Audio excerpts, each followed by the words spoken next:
Shalom, shalom, shalom. Bonjour à tous encore. Bienvenue sur notre rubrique Méditons ensemble.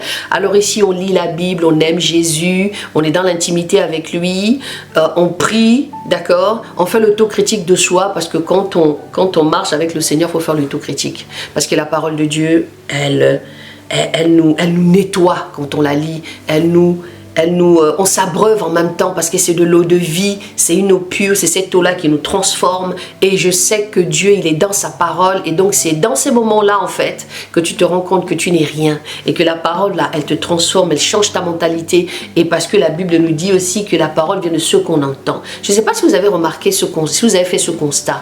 Quand on dit la parole vient, la foi vient de ce qu'on entend. Est-ce que vous avez déjà testé ça? La foi vient de ce qu'on entend. La foi vient de ce qu'on entend. Quand vous écoutez tous les jours la même musique, c'est-à-dire que vous levez le matin et puis vous commencez à écouter par exemple de la musique. Vous écoutez la musique, vous écoutez de la musique. Vous écoutez cette musique-là ou de différentes musiques qui se ressemblent en fait. Vous écoutez. Ça vous fait un bien fou et ça crée des sentiments dans le cœur. Ça crée une certaine, pas amertume, mais ça réveille certains sentiments à l'intérieur. Ça peut en même temps t'élever, t'amener dans une position, une réflexion un peu poussée, où ça peut te ramener à te replier contre toi-même. Ok? Je ne sais pas, quand vous écoutez par exemple une musique, on va aller un peu dans le monde là-bas à côté. On va écouter par exemple le zouk. Quand vous allez écouter le zouk, vous allez écouter un peu de la rumba, ou vous savez les musiques qui vous ont porté à l'époque. Et puis vous écoutez ça. Souvent quand vous écoutez ça, ça vous ramène des fois. Ça vous ramène dans votre pensée, ça vous ramène à votre enfance. Ça ramène à l'enfance, ça ramène à votre maman, vous allez penser à certaines choses, à votre papa, à des situations, à vos frères, vous avez grandi. Et c'est pareil. C'est-à-dire que la foi d'écouter ces choses-là développe certaines choses, certaines émotions. Des fois, ça peut même influencer votre marche. Parce que vous entendez, vous écoutez et vous croyez à cela. C'est pourquoi il y a de l'idolâtrie des idolâtres. Alors que quand on écoute par exemple des chansons chrétiennes, parce qu'il y a adoration et adoration. Il y a certaines adorations, quand tu vas les écouter, il y a quelque chose qui va se passer dans votre cœur. Vous allez sentir votre cœur s'ouvrir comme une rose, comme si vous êtes en train de l'arroser en fait de l'eau, une eau. Parce que les fleurs, c'est ça, il faut les arroser. C'est une semence, vous les arrosez. Donc quand vous les arrosez, il se passe que elle reprend pied dans la terre. Hein? Elle se nourrit de cette terre-là, et puis la terre-là la ramène à avoir de nouvelles feuilles fraîches. La rose, elle a une couleur magnifique parce que elle prend foi par rapport à ce qu'elle reçoit. Donc, il y a aussi un autre état d'esprit qui se manifeste. Il y a une réflexion qui se manifeste. Il y a des révélations qui se manifestent. Donc, ça amène comme ça à nager dans des eaux. J'espère que vous allez me comprendre ici, hein, dans l'esprit. Donc, quand on dit la foi vient de ce qu'on entend, c'est comme quand un homme te dit « moi je t'aime, moi je vais faire comme ci, comme ça, comme ça, comme ça ». Tu commences à te nourrir de ces paroles-là. Et ces paroles-là prennent vie dans ta vie, dans ton cœur, et tu vas croire à ces choses-là. Donc quand tu écoutes Jésus, tu lis, on te dit qu'il est mort sur la croix, il est ressuscité le 3e jour. Il a guéri la femme à la perte de sang pendant 12 ans qu'elle avait. Il a parlé à cette femme pécheresse qu'on l'a amenée. Il a dit, va, car tes péchés te sont pardonnés, mais ne pêche plus. Quand il est allé ressusciter Lazare sort dehors. Quand tu lis ces genres de choses-là, tu as la foi. Parce que tu te dis, mais si Jésus a fait ça, en plus, il dit encore que nous ferons des grandes choses, plus que ce que lui il a fait, si nous croyons et qu'on ait la foi. Le Seigneur est en train de te parler. Donc, qu'est-ce que nous écoutons? De temps en temps, on se perd de fois à écouter des choses. Tu dis, parce qu'on est des hommes, venons nous abreuver devant Yeshua. Donc, la foi vient de ce qu'on entend. Donc si tu écoutes tout le temps cette parole que je lis ici, là, méditons ensemble, ta mentalité va changer parce que la parole là va rentrer en toi comme une semence. Et plus tu la reçois, c'est comme si en fait c'était de l'eau que je venais t'arroser tout simplement. Et que tu continues toi-même aussi à l'arroser par tes prières, par une marche, par une révélation, hein, par un dépouillement, par une délivrance. Oh là là, soyez délivrés au nom de Jésus. Par cette parole. La foi vient de ce qu'on entend. Et ce qu'on entend logiquement, c'est que nous devons entendre logiquement, devait venir de la parole de Dieu. Parce que quand on l'a dit comme ça, la foi vient de ce qu'on entend et ce qu'on entend vient de la parole de Dieu. Tout le monde n'entend pas la parole de Dieu. Donc si toi tu entends la parole de Dieu, si tu vas avoir la foi. Donc c'est pourquoi on doit se cultiver tous les jours de lire la Bible, d'écouter des prédications, d'être dans une présence du Seigneur et continuer à cultiver cette intimité parce que c'est cette intimité qui nous donne la force de prier, de rester serein dans les situations et de se dire Dieu pourvoit parce qu'il nous a tout donné en fait. Soyez bénis encore. On continue la lecture. On est dans Bereshit 27. Jacob prend la bénédiction d'Isaac à la place d'Ésaü. Soyez bénis en tout cas les bien-aimés. Moi la lecture, ça devient une grande passion pour moi. Et il arriva que quand Isaac fut devenu vieux et que ses yeux furent si affaiblis qu'il ne pouvait plus voir, il appela Ésaü, son fils aîné, et lui dit, mon fils. Il lui répondit, me voici, Isaac. Lui dit, voici maintenant je suis devenu vieux. Je ne connais pas le jour de ma mort. Maintenant donc, je te prie, prends tes armes, ton carquois, ton arc, et va dans les champs et chasse-moi du gibier. Apprête-moi, oh là là Seigneur, pourquoi je lis comme ça?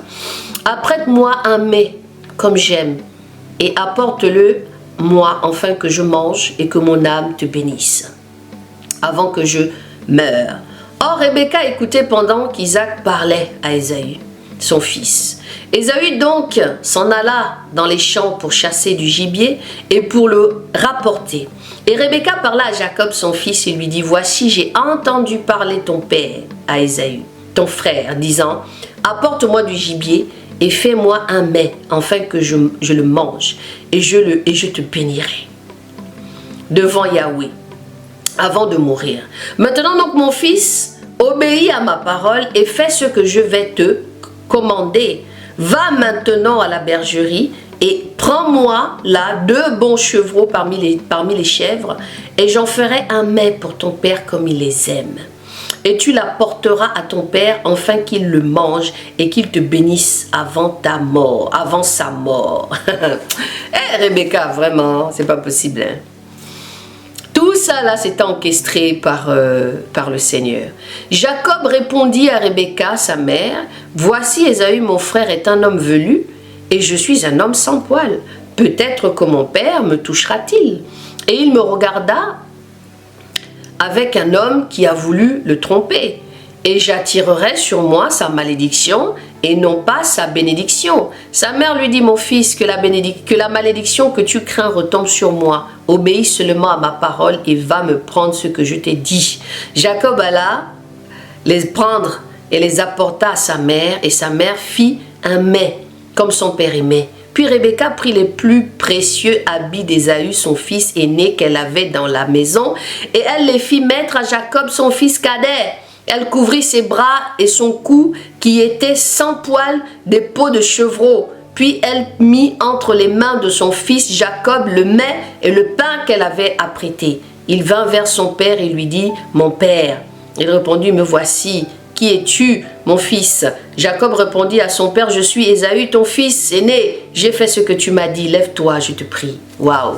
Et les femmes, elle a orchestré tout un... Ah!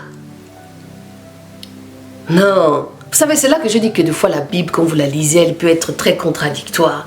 C'est-à-dire que le Seigneur peut dire quelque chose et puis tu te rends compte qu'il revient encore entre-temps et les choses se passent. Vous savez... Moi, je dis au jour d'aujourd'hui, vous savez, quand on dit qu'il n'y a pas de hasard avec le Seigneur, c'est quand on lit la Bible comme ça que tu te rends compte que réellement, il n'y a pas de hasard. Parce que tout ce que le Seigneur fait, il sait pourquoi il le fait. Parce que là, ça peut paraître contradictoire. Rebecca qui vient, qui rentre en fusion là, comme ça, là, qui vient interpeller une conversation de l'aîné avec son père, et elle se dit, comment ça? Je ne sais pas comment ça se passe dans son cœur. Elle aime Jacob, c'est tellement compliqué. Et puis hop, elle dit, bon, Jacob, toi viens, je t'emmène là-bas, fais comme ça, la belle, c'est à toi qu'on va donner. Parce que souvent dans les familles, c'est comme ça. On aime deux fois certains enfants de différentes manières. Ton aîné, tu peux l'aimer différemment du deuxième, du troisième, selon les circonstances. Mais l'amour est là. En tout cas, je vous laisse méditer. Assieds-toi et mange de mon gibier afin que ton âme me bénisse. Isaac dit à son fils, et quoi? Tu en as déjà trouvé, mon fils? Et il dit, Yahweh ton Dieu l'a fait venir devant moi. Isaac dit à Jacob, approche-toi, je te prie, mon fils, et que je te touche, afin que je sache si tu es mon fils, Ésaü ou non. Que tu es mon fils Ésaü ou non. Parce que Jacob a eu un petit doute là. Jacob donc s'approcha de son père Isaac, qui le toucha et dit, cette voix est la voix de Jacob, mais ses mains sont les mains d'Ésaü.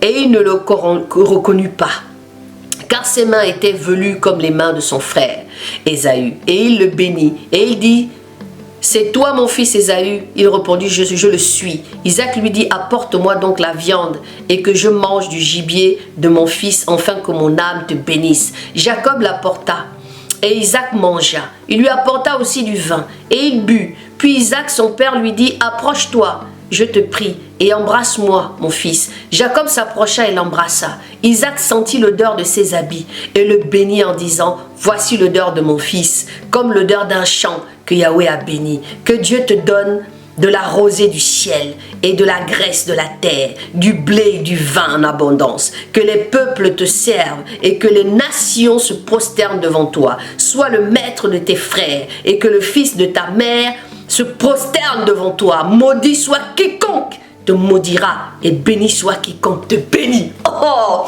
j'adore ça. Oh Jésus.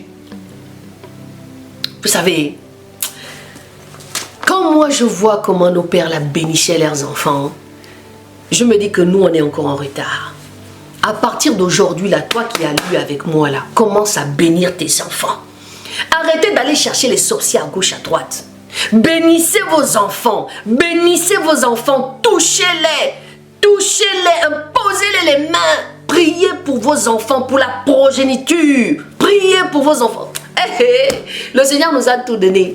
Vous savez, depuis que j'ai découvert et quand je lis là, moi je bénis mes enfants. Peu importe. Quand ma fille là, elle est en face de moi comme ça, là, je la bénis. J'ai dit, ma fille, le Dieu que je prie là, je bénis, tu vas me faire des enfants. Tu vas avoir un mari qui va t'aimer. Tu vas vivre l'amour réel. C'est pour que tu ne vas pas tomber. Hey! La parole, je vous ai dit, la parole, elle vit. Regardez, Abraham a fait ça. Isaac a fait ça. Jacob va faire la même chose avec ses enfants. Quand il va arriver quand on a lu ensemble, quand il arrive, Joseph, quand il rentre en Égypte, quand tu vois son fils qui pensait que l'enfant était mort, qu'est-ce qui se passe? Il a appelé tout son clan.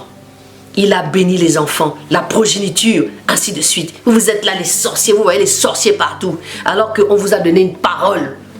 Yeshua a donné la parole, et cette parole-là, vous la positionnez.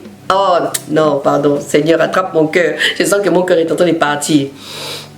Isaac avait fini de bénir Jacob, et Jacob avait à peine quitté son père Isaac qu'Ésaü, son frère, revint à la chasse. Il apprêta aussi un mets, l'apporta à son père.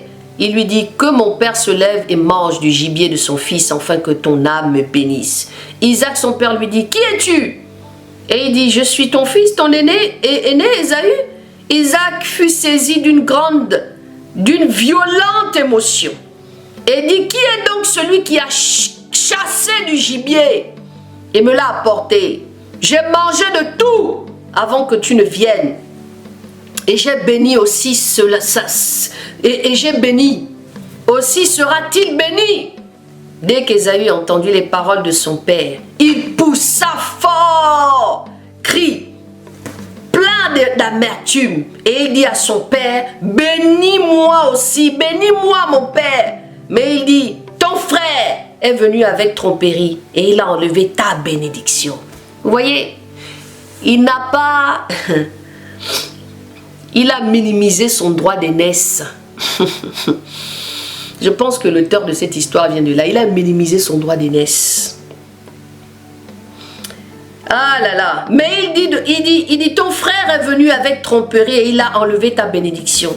Ésaïe dit, n'est-ce pas avec raison qu'on a appelé son nom Jacob, car il m'a déjà surplanté 2 fois. Il m'a enlevé mon droit d'aînesse et voici maintenant, il a enlevé ma bénédiction. Puis il dit, ne m'as-tu point réservé de bénédiction?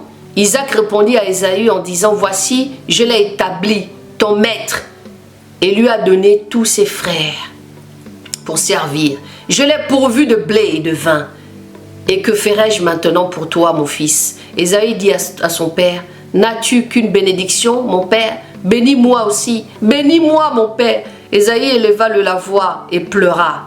Isaac, son père, répondit et dit, voici ta demeure sera privée de la graisse de la terre et de la rosée du ciel d'en haut. Tu vivras par ton épée et tu seras asservi à ton frère. Mais il arrivera qu'étant devenu maître, tu briseras son joug de dessus ton cou.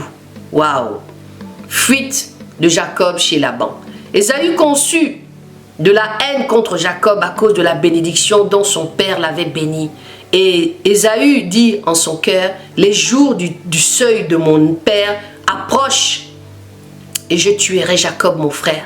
On rapporta à Rebecca les paroles d'Ésaü son fils aîné. Et elle fit alors appeler Jacob son fils cadet et lui dit, voici Ésaü. Ah Seigneur. Voici Ésaü ton frère se console dans l'espérance qu'il a de te tuer.